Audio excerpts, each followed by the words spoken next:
Hey everybody, welcome to Average Guy Opinions. I'm your average guy, John Corelli. I want to rant about a lot of things. I'm in a ranty mood. I'm not particularly angry, but I am frustrated with some things that go on in our world. I will get back to the Palestinian situation in Rafah. I'm not sure how you say the city, but that'll probably be my next video. It's horrific what's going on over there. And frankly, if you stand with Israel, well, you don't have much of a leg to stand on, honestly. In fact, I'm just going to talk about that, and then I'll go to my next video after that. So if you're not familiar with Rafah, it's where many refugees of this war have ended up. It's got over 1 million Palestinians, men, women, children, probably some combatants too, probably some Hamas, uh, representatives as well. Eventually, though, you cannot really claim one side is the side of terror when you're doing the exact same thing. Just because you have a country and you have an organized militia or army, fighting force, military, whatever you want to call it, does not mean what you're doing is not absolutely horrific and genocidal. And everybody is siding, or everybody, at least in Israel and the United States, is siding with the Israelis on this. It's like siding with the bully, and frankly, it's disgusting. It really is. It's hard to watch.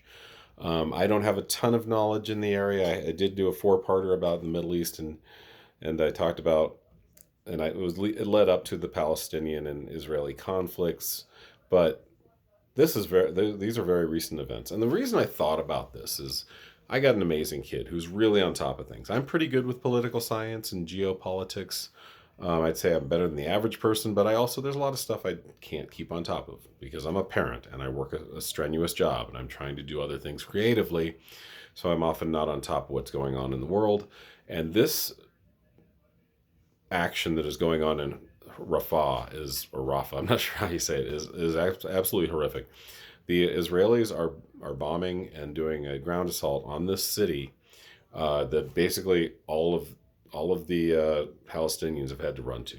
It's like you ever seen rabbits rounded up and slaughtered because they by like cattle ranchers because they've made holes and the cattle break their holes in the rabbit hole, in the holes that the rabbits have created. If you ever see that, it's horrific. It is absolutely horrific. It's just a town of people surrounding rabbits and just encircling them and encircling them and encircling them until they have nowhere to run, and they just kill them by any means necessary. Shoot them, electrocute them, whatever. And it's awful to watch. And it's just because they're being rabbits. That's what they're doing. And that's not the analogy I want to make. That sounds really dehumanizing. I'm not comparing the Palestinians to rabbits. I am comparing what the Israelis are doing to mostly civilian Palestinians to that kind of action, because that's the advantage they have. They have the might of the United States, the world's most mighty military machine ever in the history of mighty military machines behind them. And they have a pretty good military machine as well. In case you are not aware, you should be. The Israelis are ready to rock and roll. They put a good amount of their money behind their military. I believe that you have to do one year of conscription, 1 year in the military, I believe, when you turn 18 or 19. I could be wrong about that, but they have a very strong foundation in that world, whether it's Mossad, which is kind of their CIA, the stuff, I believe Mossad is their CIA, but anyway, they have and it's backed by the people generally, just kind of like here. Anytime something military happens here, we applaud, we stand and applaud because, God forbid any of those guys are ever called out for doing wrong, right? I've said this before and I'll say it again. There are as many military piece of shit douchebags as there are in any other forum or how do I put it? Any other, I can't think words, any other world, any other employment world, any other career. I can't think of the right word, but you know what I'm saying, right? Teachers, we got some douchebags, right? Police, they have some douchebags, probably more than average. Same with the military. They're not all perfect guys. They're not all fucking heroes either. In fact, I would challenge 90% of military guys to go in and do what I do every day and see how they fare. Right? My job is tough. And it's mostly women doing it. Extra tough, extra strong, not only physically, but mentally, especially. These women I work with are amazing. Take shit every day. Anyway, back to my point.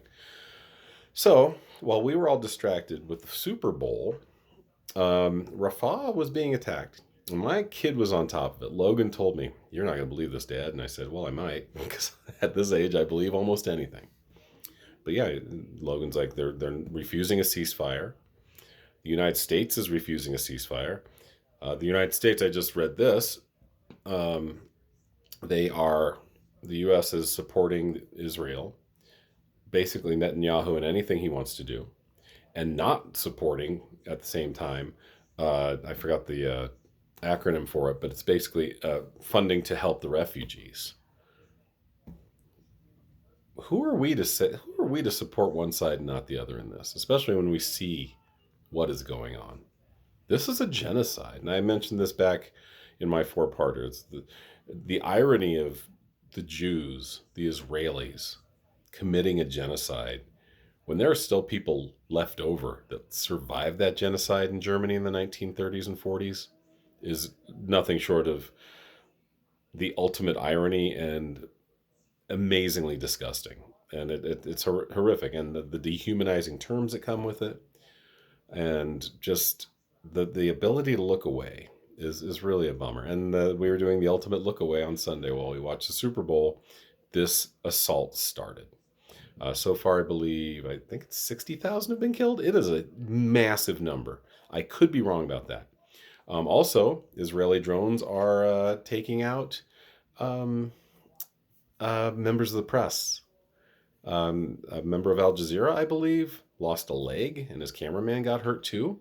Drone took them out. And believe me, it's pretty obvious when you're press carrying a camera, right? Makes it kind of obvious. So not only are they doing horrific things, they want to make sure they are not covered doing horrific things, because certainly the United States isn't going to get in there and do any muckraking.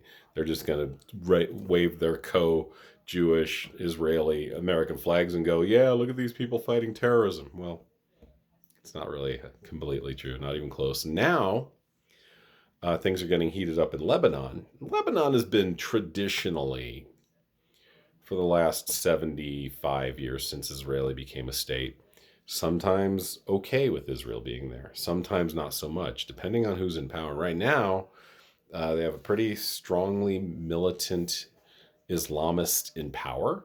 And he's starting to say, "You know what? Fuck this. You're going after our brothers in Palestine. Well, we're going to start coming after you too."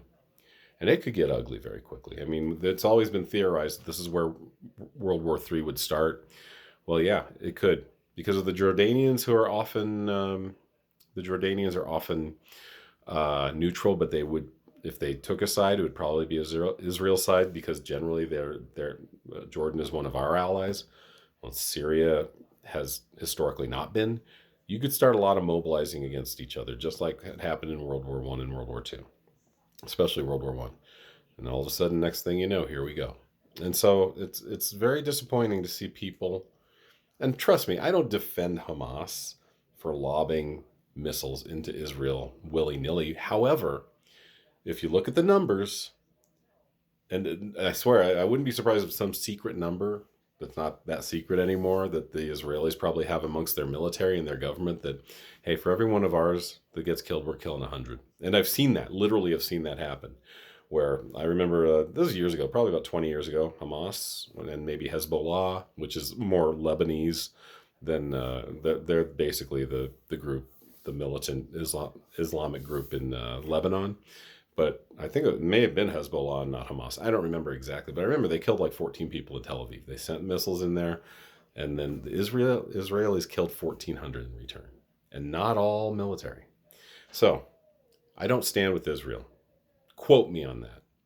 I stand with Palestine. Palestine should have a state, and then legitimize that state, make it strong, and try to just be on good terms with your neighbors.